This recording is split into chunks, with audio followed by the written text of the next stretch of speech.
Kemudian jemaah sekalian yang mudah-mudahan Allah rahmati, ada juga di dalam hadis yang saya baca ya pemirsa, yang saya baca jemaah sekalian, di dalam buku Ayyuhal Walad karangan Imam Al-Ghazali, ketika dia menasihati muridnya yang kebingungan, yang tidak ada ketenangan, belajar hafal hadis, belajar hafal Al-Quran, sampai ribuan hadis, sampai sudah menamatkan hafal Al-Quran, tapi masih kebingungan, masih belum tahu kira-kira ilmu manakah yang bisa bermanfaat untuk wahai guruku, apakah yang bisa bermanfaat bagiku, yang bisa menenangkan hatiku dan bisa bermanfaat untukku di kehidupan akhirat dan bermanfaat untuk menerangi kuburanku ketika aku mati.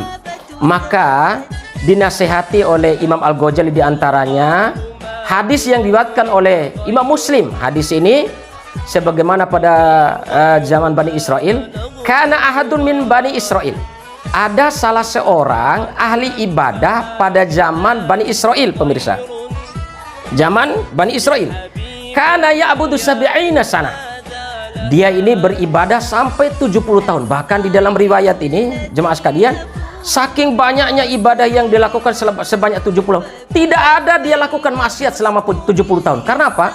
Yang diisi di dalam di dalam ruang ibadahnya itu hanya ibadah saja selama 70 tahun. Maka Allah Subhanahu wa taala ingin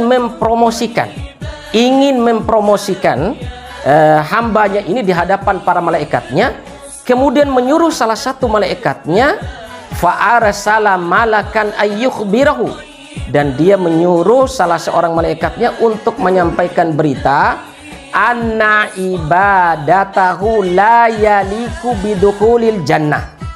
Sampaikan berita kepada hambaku tadi wahai malaikat, sungguh ibadah yang dia lakukan selama 70 tahun itu la yaliku dukhulul jannah, tidak layak, tidak pantas untuk memasuki surgaku.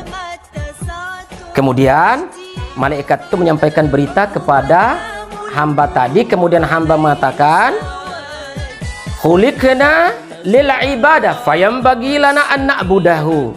Ketahuilah wahai malaikat, sungguh kami diciptakan oleh Allah Subhanahu wa taala untuk beribadah, maka sepatut dan sepantasnya kami hanya beribadah kepada Allah Subhanahu wa taala. Maknanya jawaban si ahli ibadah yang beribadah selama 70 tahun tadi, makna jawabannya adalah Allah mau kasih surga atau tidak, saya tetap beribadah kepada Allah. Maka malaikat menyampaikan berita ini kepada Allah, ya Allah, anta a'lamu bima qala. Wah ya Allah, sungguh engkau lebih mengetahui apa yang telah dia katakan. Maka Allah Subhanahu wa taala berfirman kepada malaikatnya, idza huwa lam yurid an ibadatika wa bi karomina, sungguh dia tidak pernah mau berpaling daripada beribadah kepadaku, tetap terus beribadah kepadaku, maka dengan kemuliaanku wasyhadu ya malaikati, dan saksikanlah oleh engkau semua wahai para malaikatku, anni qad ghafartulah, sungguh saya telah mengampuninya. Subhanallah, sungguh saya telah mengampuni hamba yang beribadah selama 70 tahun.